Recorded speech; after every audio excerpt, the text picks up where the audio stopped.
ang ating cassava cake na merong buko. Hello po mga OFW at mga hindi rin OFW. Magandang araw po sa inyo. So, eto na naman po ako. Magsishare sa inyo, magluluto tayo ng cassava cake. Parang nag-crave ako sa cassava cake. Meron na rin po tayo na-upload nito pero different version. Ang nilagay ko po noon, yung kinudkud na nyug. Ngayon po, buko na ilalagay natin. Ito, pakita ko sa inyo mga ingredients. So, ayan na nga po yung cassava. Kahapon pa yan nakaprepare. Medyo tinamad ako. Pinasok ko muna sa ref. Ayan yung egg. Maglalagay lang tayo ng 4 o 5. Depende kung gaano nyo gusto sumarap. So, ayan po yung cheese at saka yung butter. Yung Alaska, evap and condensed, brown sugar. Ayan po yung, tawag dito, yung buko na pinahid ko. Ayan, kasama yung balat-balat. Di bali po, sa susunod ako na lang ang gagawa, ang magkakayod. Ayan, medyo tamad yung matanda magkayod. Ayan po. So, imimix ko na po dahil pinainit ko na yung ating oven. Ayan. So, imimix ko na. Pakita ko sa inyo. Napakasimple lang pero napakasarap. Imix ko na po itong 3 nyog. Buko. Talaga pong masarap siya. Actually, 5 ito, hinati ko na lang. Sabi ko baka masyadong malinamnam naman. Ito matigas-tigas. So, ito po siya. Lalagay na po natin yung Alaska evap. Ilalagay na po natin siya. Ayan. 2 po na ganito lalagay natin. Pin-repair ko na, kinudkud ko na para hindi ko napakita sa inyo. Para hindi na humaba yung ating video. So, maglalagay po tayo ng 2 cups of brown sugar. Mas maganda yung medyo dark siya para maganda ang kulay niya. Kung ayaw nyo po ng matamis, 2 cups lang. Pero kung gusto niyo matamis, 3 cups. Sa 1.5 kilo. Kasi depende po sa taste nyo yun. Ako, ayoko po ng masyadong matamis kasi ang dali kong maumay. Nasa inyo naman po yun kung ano gusto nyo. So, ito, 1 cup.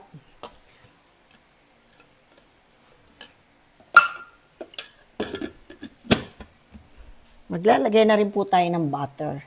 So, ito, tinanggal ko na sa ref ng maaga para bala ko siya i-warm. Pero pwede na po ito. Ayan. Malata na siya. Ayan. Pag nasa ref matigas, itinanggal ko kahapon pa. Ayan. So, ilalagay po natin lahat ito.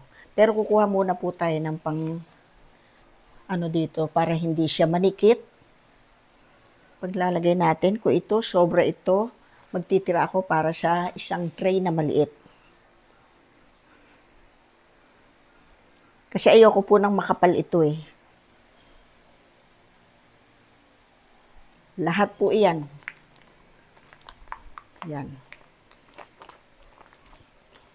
Maglalagay na rin po tayo ng egg. Yan. 1, 2,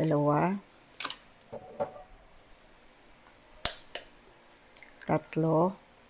So, 4 po yung ilalagay ko. Ayan. Ayan. Pwede rin hindi kayo maglagay ng egg, pero ito special. Sa special po, kumbaga. Ayan, maglalagay rin po tayo ng konting cheese. Ayan. Drops lang po ito, yung vanilla ko. Ayan. Hindi ko napakita yung yung niya, tatak niya. Konti lang po. Kasi masama po itong sumobra.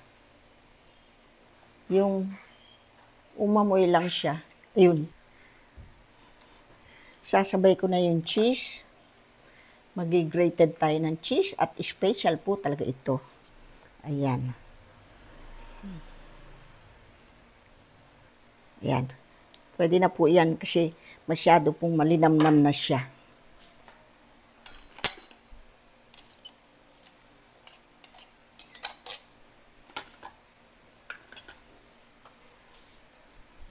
Maglalagay po tayo ng konting-konting salt. Saan ba yung salt ko? Iodized po ilalagay ko yan. Siyang patak lang siya. Hindi naman siya maalat yan. Yun.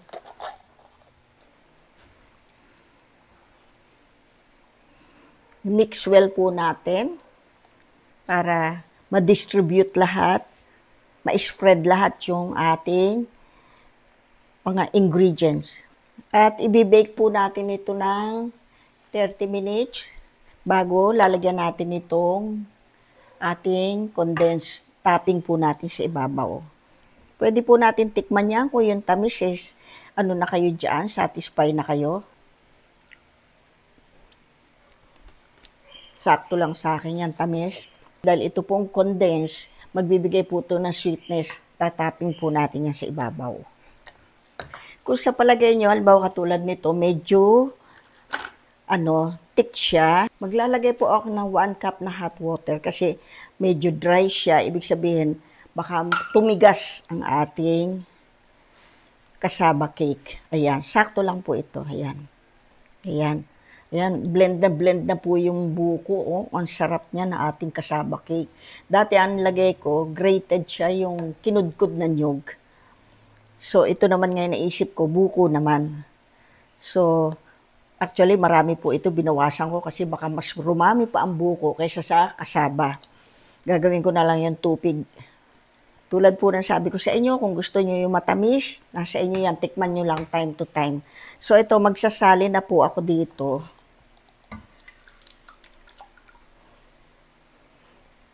Mukhang 2 tray pala mapaglalagyan ko. Testing. Babalansin at sakto lang siya.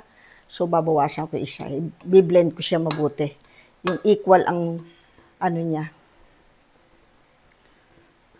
Ang dami.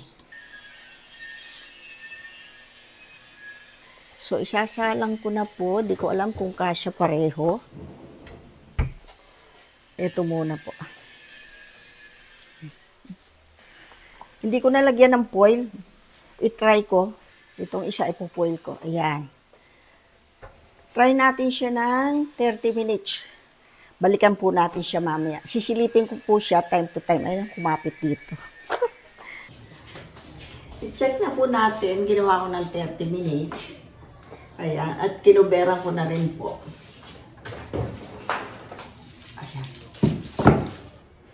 Lagyan ko kanina ng foil kasi baka ayun. Wow. Ang daming butter. Lumabas siya. Ngayon, ito po. Lalagyan natin siya ng topping.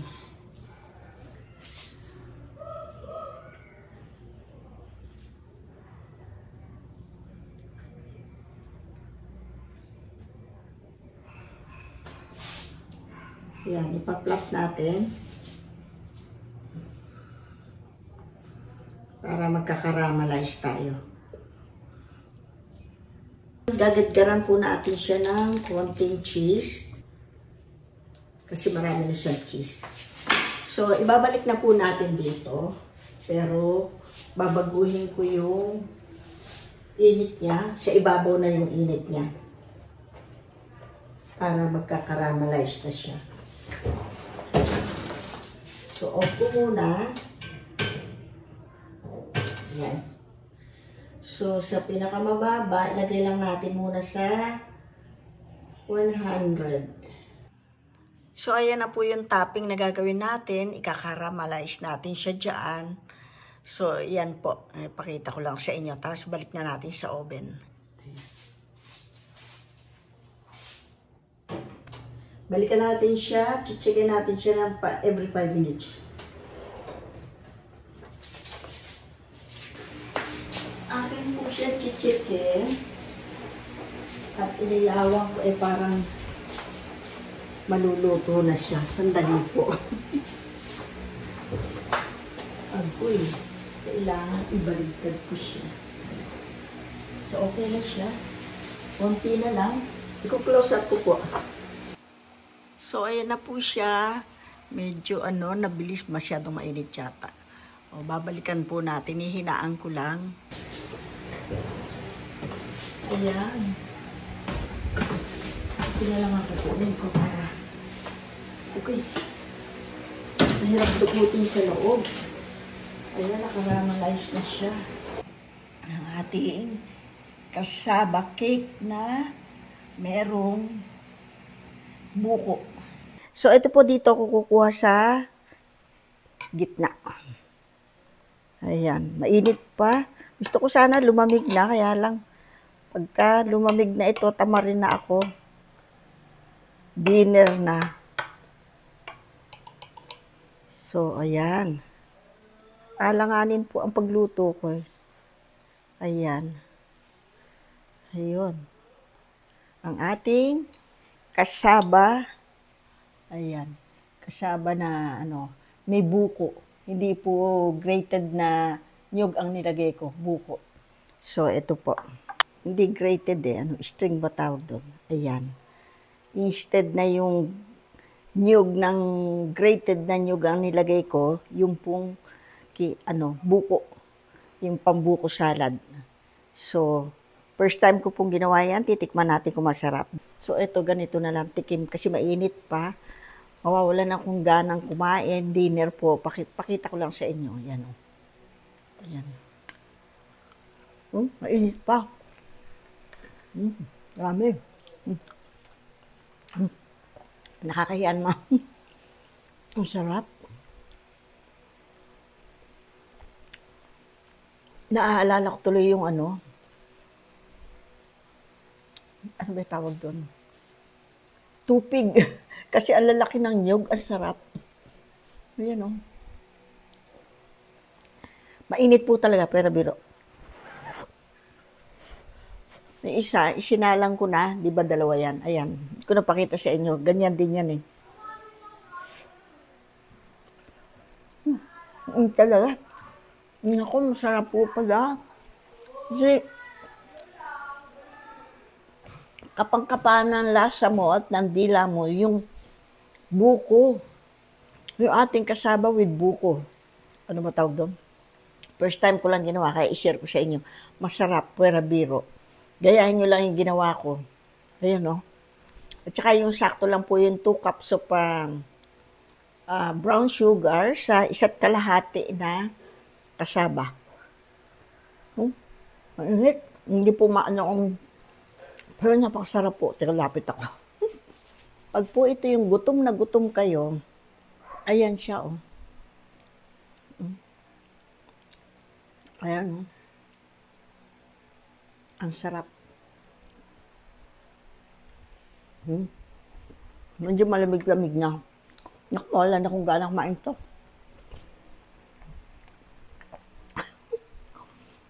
Ang sarap niya. Ng ating cassava cake, mainit pa. Ayan o, saktong-sakto yung tamis niya, linamnam, swabing-swabing. Hindi ako mapapahiya sa inyo. Ito, nananaba na naman lola nyo. Paano po? Mawawala ang ganang kumain. Sarap pa yung ulam ko. Ang sarap talaga. Ubusin ko na nga. Kahit mainit, pero kung ito'y malamig, nako. Diyos me.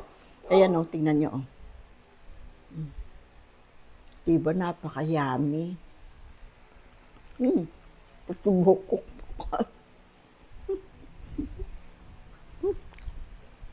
Mainit talaga.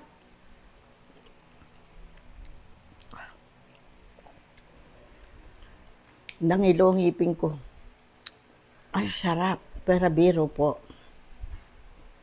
Kala mo siya yema.